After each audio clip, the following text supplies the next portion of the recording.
Thanks you guys for having me. My name is Adam Harris. I'm the executive producer of Mountain Stage, which is a program that's heard on radio weekly on 150 NPR stations nationwide. It's a production of West Virginia Public Broadcasting, which is the parent company of both West Virginia Public Radio and Public Television here in West Virginia. Headquarters in Charleston, but we have offices in Beckley and in Morgantown as well. And we have a statewide network of television as well that goes throughout the entire state. We are an arm of the state government. We're actually officially called the Educational Broadcasting Authority, and we have a governor-appointed commissioner who sits on our board. The EBA board is who provides us with our direction at West Virginia Public Broadcasting. And we do indeed receive a good portion of state funding from the legislature. Mountain Stage is really fortunate. Governor Arch Moore, many years ago, put a line item in the state budget of about $200,000 to help ensure Mountain Stage's future. It was a very young program at that time. And as I understand, Arch Moore's wife was a big fan, so I'm sure that she had a little bit to do with that back then. And then Governor Underwood, a few years later, increased that amount to $300,000. So ever since then, that's been the state funding. It has remained consistent. It hasn't been taken away, which is a wonderful blessing for us. That $300,000, just to put it in perspective, is basically about what we pay for talent each year. So at Mountain Stage, we do 26 live shows a year. Anybody ever been? I know Dave's been a couple times. It's okay if not. Mountain Stage does 26 live shows a year. And those are ticketed events. Most frequently, they're at the Culture Center Theater in Charleston. It's on the state capitol grounds. It's a nice 460-seat auditorium. So we'll do 26 shows there. We have a bunch of shows coming up in the fall. I would love to have any of you there. If you see something on our website, mountainstage.org, that looks of interest to you. You won't see a whole lot of maybe well-known artists or commercially successful artists on our show. That's not what we do. We have a radio show that's much different than a lot of shows that are on the commercial realm, or even a show like Dave Allen's here on WVOW. What we do is a 2-hour radio show. We have 5 guest artists on each and every show, just about 4, sometimes 4. 5 guest artists that perform each, between 18 and 25 minutes, and it ranges in all sorts of styles, from country music to folk music. Of course, Americana is a big term now that people use for like roots-influenced music, stuff that's influenced by the blues and rock and roll and roots rock. Just a few weeks ago, we had the Kentucky Headhunters on our show, who played down here in Logan, I think, or in Hamlin the night before, and also the Mavericks, which is another group that had some commercial success. But that's what you'll see on Mountain Stage. Oftentimes, we have a group after the sun is set on their popular career. A lot of these artists, after they fade from the limelight, a lot of people don't realize that they continue to make really great music that just maybe isn't quite as popular for whatever reason. There's a lot of country artists that can't even get airplay on country radio anymore. And some of those folks have found a home on our show. We've featured Vince Gill. We've featured Martina McBride a couple times. Marty Stewart has been on our show several times over the years. But also, we do a lot of rock music. We do a lot of younger bands, a lot of indie rock and pop music as well. And we like to think we program our show for people that don't say, well, I only like this kind of music, or I'm not into this sort of style. Fans of Mountain Stage are fans of all kinds of different music, and we serve that audience pretty well, which conventional wisdom will tell you that's not a very commercially viable way to run your show by being so broad. But that's what we like to do, is we feature a lot of different kinds of music, and no matter who you come to see on our show, everybody always walks away. That's the number one feedback we get. Everybody always walks away being a fan of a new artist that they had not have heard of otherwise. And we've been doing that for a long time. So Mountain Stage first started as a statewide radio show that featured local talent. It began, a pilot episode was made in 1981. 1983, they received enough funding to do 12 episodes, so they did one a month. And it was live statewide on the network of West Virginia Public Broadcasting. I don't know if you guys are aware of Joe Dobbs, a wonderful fiddler out of St. Albans, who just passed away this week. He was a legendary man in our community. He owned Fret and Fiddle in St. Albans, West Virginia. And he was on episode 4 of Mountain Stage. Coming up this weekend, or coming up later in October, we're going to record Mountain Stage, I think it's 853. So since 1983, we've continued to do shows. We picked up national distribution in 1986, and things changed a little bit then because we had a national audience. And so we had to start gearing our talent towards that national audience so that other stations would want to pick it up and would want to hear it. And as I said, now we're on 150 NPR stations. That's not Garrison Keillor numbers. That's not a Prairie Home Companion number. He's probably the only guy that's making any money in public media as far as that goes. Maybe Ira Glass as well. But it's not about making the money. As you guys know, we have a passion for what we do. And as long as you enjoy what you're working, the money tends to find its way to you. So I wanted to talk a little bit about our audience. I mentioned we do 26 live shows a year, and so those are all ticketed events. We have to market those. We tape our show like it's a live radio broadcast, but we're not heard live immediately. You know, you can't tune in on the radio, although we have recently been doing some live streaming with video so that you can watch from anywhere in the world on your computer. The audience is, you know, as I said, we have about 400 seats we can sell to each show. Tickets are $20 in advance and $25 the day of show. So that averages out to about $3 a guest artist. We have 5 guests on every show, or about $5 a guest artist rather. So it's still a bargain. Everybody plays for a little bit, and I like to say, you know, if you don't like what you're hearing, you can just walk out and come back in about 15 minutes, and there'll be something completely different on the stage. So there's that radio audience that's still very important. There's our live audience that we try to sell tickets to here in West Virginia. And then there's also our digital audience, which is growing each and every day, and as you'll see in a lot of public media stations, they're putting out a lot of what we call web native content, stuff that we put online that's exclusive to online. Our radio show is heard on those 150 stations, and then about a week after that we put out a podcast, and that podcast includes all the songs we have to take out for the radio. So the radio broadcast is an hour and 58 minutes each and every week, no matter what, hour and 58 minutes. So that always means the show goes about 2.5 hours, so we get to put stuff back in on our podcast, and so that gives that some exclusivity there as well. So we've got that digital audience, we've got that radio audience, which thankfully is growing. We're back up to 150 stations, and we've continued that upward increase since about 2007. I should mention probably my background a little bit, just because I am from West Virginia. I grew up in Greenbrier County, West Virginia. My dad's a beef farmer, and my mom was an independent contractor, cleaned houses all throughout Lewisburg, Ronsevert, and Hinton. I went to college at Radford University, and I majored in music business, which sounds a lot more glamorous than it actually was. We took music classes, and we took business classes. A few of those things overlapped, but not very often. I got to take conducting class, I had to be in the choir, you know, all those kind of things that I'll never ever use in my real life. But they've come in handy when dealing with musicians in my everyday work here. So I graduated from Radford in 2005. At that point I had to do an internship for my degree. Lucky enough I got accepted to an internship at Mountain Stage. I had also gotten accepted to an internship in Philadelphia at WXPN, which is one of the largest and most successful public radio stations in the country. But I didn't really have a plan, I didn't really have anybody to stay, I didn't know anyone, and XPN's a much bigger station. I would not have got the experience that I got at Mountain Stage if I had gone to Philadelphia. And so I was fortunate enough to get accepted to the internship in West Virginia, and as I said, I was able to get immediately involved. I started out doing stagehand work. Eventually it went to where I was booking the hotel rooms for all our guests, advancing the shows. And so by the time my predecessor, Andy Ridenauer, was ready to retire, he was one of the founders of the show back in '81. He was ready to retire, and by that point, I didn't really realize it, but he was training me to take over for him as the executive producer. So that happened in 2011.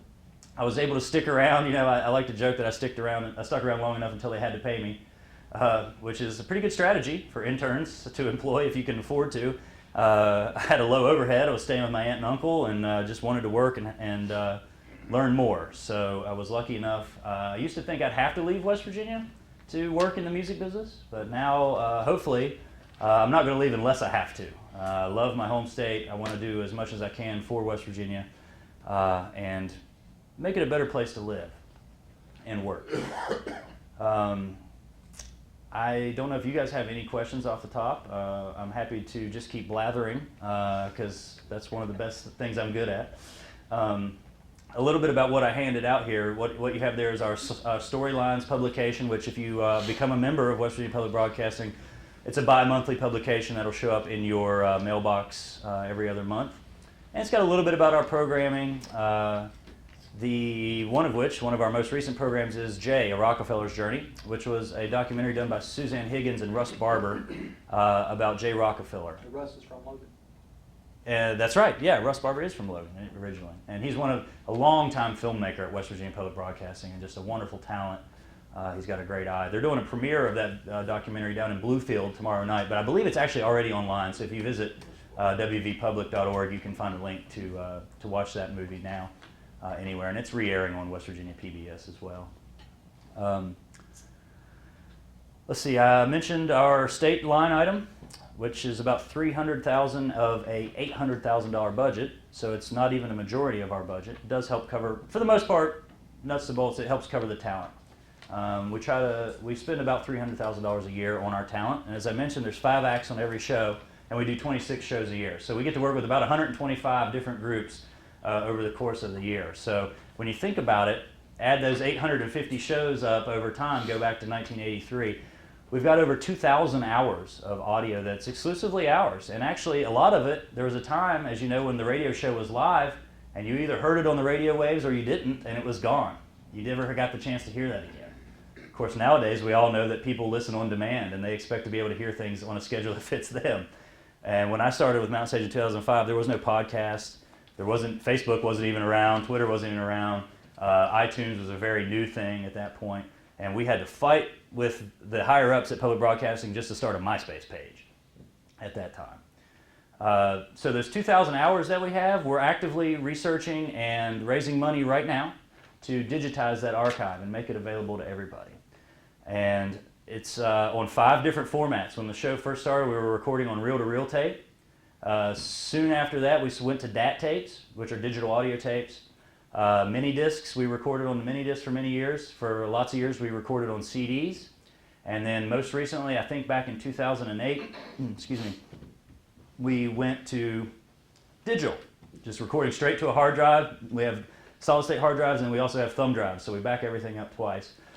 So there's a lot of overlap in those, in the formats. So we're working to digitize that. We've begun digitizing a lot of it. Our next steps are going to be starting to enter the database, putting a lot of metadata with all those files. And each artist does about 20 minutes, and so you average that out to 4 or 5 songs. Each of those songs has to be pulled out, digitized, and mastered, and then saved in multiple formats so that we have high quality, and then we have an easily downloadable or streamable web quality version of that as well.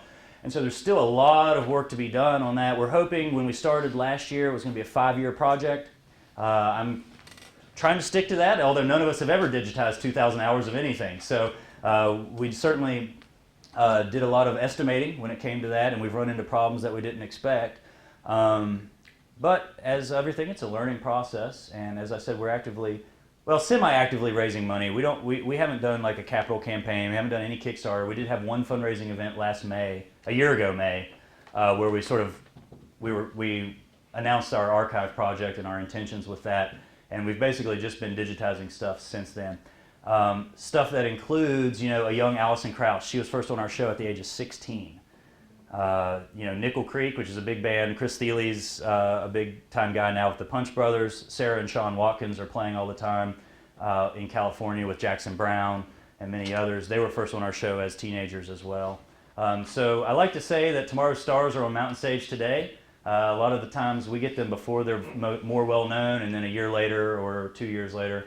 Norah Jones is a great example. She was on our show just a few months before she won an armload of Grammys, eight Grammys, and she was on our show, and nobody even really knew of her at that point, and somebody said, hey, good luck with that record, and it turned out to be one of the biggest selling albums of all time. And so I think what we're doing is we're trying to turn people onto new music, and like I talked about our radio audience, it's easy to underestimate that on 150 stations, but when you think about how far the radio travels, radio airwaves get into places that a lot of other media can't, even cable television and satellite television. And so I think an important role that we fill, Mountain Stage fills, is to get these artists recorded live. It's a live performance, an exciting, spontaneous atmosphere of live performance, and we take that and we broadcast it into areas that probably don't even have a stoplight, much less a performing arts center. They don't get the opportunity to pay $20 for a ticket. And if they do get to go to a show, they probably have to drive an hour, 2 hours, 3 hours, even longer to go to a show. So we like to think one of the important things we do is broadcast these world-class artists into areas that might not have the ability to hear them otherwise. And we hear from listeners all the time, all throughout the country. And then a lot of times that also translates to folks who travel to West Virginia to see the show. Every show we see people from Michigan, Pennsylvania, obviously Virginia, Maryland, DC, our surrounding states. But then we also hear from folks who drive up from Florida. There's a wonderful couple from Alabama. Comes up 3 or 4 times a year just to come to Mountain Stage. They like the trip.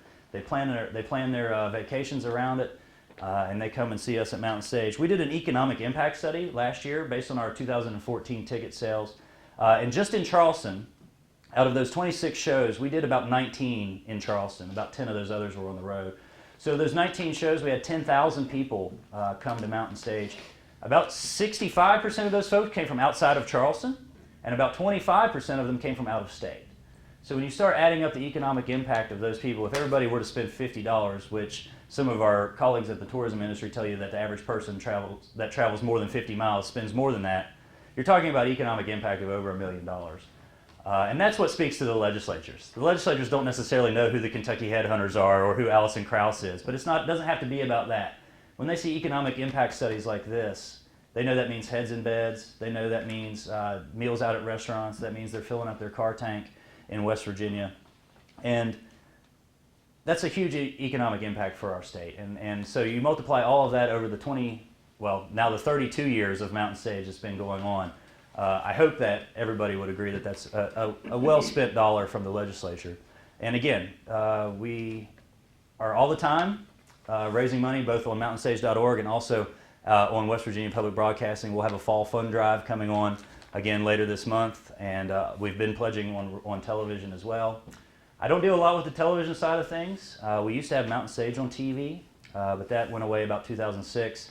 And then in 2009, we did 9 high-definition television shows that were distributed widely. There wasn't a whole lot of HD programming going on at that time. Now there's a lot of HD programming, but it's expensive. Doing television is expensive, and our radio show is expensive enough. And then when you add another level of that, and it becomes a whole nother expense. And so right now we're dealing more, some of the things we're working on for the future is doing more video. That's where a lot of the eyes and ears are these days, is on web content. And so we're trying to figure out the best way to translate what we're doing on the radio show to the web.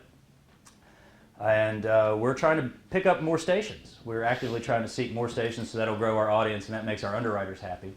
We do have 2 major underwriters, Bailey & Glasser, which is a law firm based in Charleston, but also has offices in DC, Alabama, and all throughout the East Coast, really. And then the West Virginia Division of Tourism has come back on board under the direction of Commissioner Amy Goodwin, and they've become a major underwriter, and we're partnering with them on some video projects. We're helping them promote West Virginia. They see what we are, which is a national voice based out of West Virginia, and so now we have this great ability to trumpet the great things about West Virginia out to that national audience. And we've had some great success. And then our third underwriter is the Charleston CVB, and so they are very interested in promoting Charleston as the home of Mountain Stage, and they help us promote our events. We've had a great partnership with them, and right now we're in good financial standing. Right now, you can never have too much budget, as you know. Everybody could always use more resources, and everybody's strapped for money and resources all the time. But I would encourage all you guys to come check out a live show. That's where it's at. Dave's been to several. I see him all the time. And we've got a lot of shows coming up in the fall. I encourage you to visit mountainstage.org. And you can see our live schedule there. You can also sign up for our email newsletter. We don't spam everybody. We send them out a couple times a month. And we try to put useful information in there. And I want to thank you guys for having me to speak here today. This is one of the most informal Rotaries I've ever been to, which I can appreciate for sure. Which I can appreciate. And thanks to Dave for inviting me down here. I know he's a local celebrity, and giving me the Dave Allen endorsement means a lot to come into a room like this. So. That's not bad. And happy birthday, too, by the way. Happy birthday, Dave. Thank you. Thank you. Any questions? Great. Applause. Yes, sir, of course. $800,000 budget. Mm-hmm. You get $300 from the state. Mm-hmm. What compromises the rest of your? Well, as I mentioned, we have 2 major underwriters, and those are both on at about $60,000 each. And then we have a half sponsorship, which is $30,000. And then basically the rest of that gets filled in through donations, programming funds from West Virginia Public Broadcasting, and then of course our ticket sales. Our ticket sales, we're lucky. If Mountain Stage had to depend on ticket sales to have been sustainable, we would not have made it past 1983. It's really hard to make money on tickets. You ask anybody in the industry. And if you do 400 tickets times $20 each, you can, and we spend $10,000 on talent, you can see there that that doesn't even cover the costs, the You expenses get of the fees talent. from your 150 some stations. And that's another large portion of it, is that NPR is our distributor. And so the radio stations work through NPR directly. And then NPR gives us what it amounts to 90% of our carriage fees. So NPR basically takes a 10% cut of the fees that each station pays, and they give that back to us. Now they're pretty guarded on how much our show costs, but we do know that it's based on annual station revenue. So if it's a smaller station, they're going to pay slightly less than, say, WXPN in Philadelphia. They probably are one of the higher paying stations because of it's based on station revenue. And so it amounts to about 70 grand from NPR each year, and they just re-signed with us for 2 years, which is a great endorsement. I really appreciate that because we're a legacy show, and that's an industry term within public media, being a legacy show. But you all know that means we're old. That's their nice way of saying it's an old show. And what we have to do, and one of our biggest challenges is, staying relevant in this world, and I think we've been able to do that. There's a lot of artists that are hot right now that we endorsed 4 or 5 years ago, and it really means something because that means we are on the realm of artist discovery and turning people into good music before it maybe necessarily hits that mainstream. Last year, Americana Music Awards Artist of the Year, Song of the Year, and Album of the Year was won by a man named Jason Isbell, and he was first on our show in 2007, and he won those awards in 2014. So 7 years later, he began to get wide industry recognition, and we had him on when he had his first album out, his first solo album out. So I'd just say too that if anybody wanted to go and check it out, I mean, there's no bad seats in the place. That's because right. It's at the Cultural Center. Of course, like you said, sometimes they go on the road. Mhm. I was at the Clay Center for one of their shows, but at the Cultural Center at the Capitol, there are no bad seats. I mean, everything, it's kind of like the Coalfield Jamboree as far as you can see, it's very laid back. And sometimes we get artists that are bigger, and that allows us to sell a few more tickets. But also, whenever you start moving into a bigger venue, the artist starts to go, okay, well, hey, how much are you going to make, and how many are we selling? Because if they can sell that many tickets, they'd rather do it on their own. One of the number one questions I get is, why don't you have Brad Paisley on your show? Well, Brad Paisley did 2 nights at the stadium in Morgantown. He can sell that out 2 nights in a row, and that's tens of thousands of people. Brad doesn't need to do our show. He did it once in 2006, and believe me, he doesn't need to come back. He's one of those artists that might come back in a few years. Maybe once the. How'd you get hooked up with Nora Jones? I wasn't around at that time. That was in 2002, but we get artists through a lot of different avenues. Oftentimes, agents reach out to us because they know about the radio exposure and they have an artist that they're trying to push. Then, of course, there's a list of artists that we're always trying to get. I wish I had more time to cold call people all the time. Yeah. But we would love to get your Jackson Browns or your Warren Haynes. What about Landau? Did you all ever have him on? We haven't had Landau on.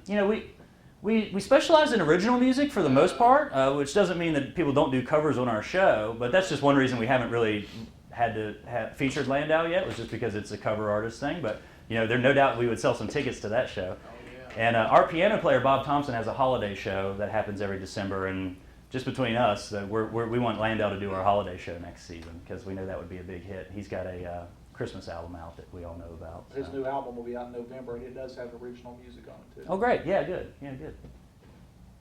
So yeah, it's a combination of different artists. People come to us. Some publicists we've worked with many years. Some agents we've worked with many years. And then sometimes we work directly with the artists. A lot of these artists don't even have representation and management. Some of them do. And like I said, it's all different styles, all different varieties. And no matter what, you're going to hear something that you maybe didn't hear before. So. Again, thanks you guys for having me.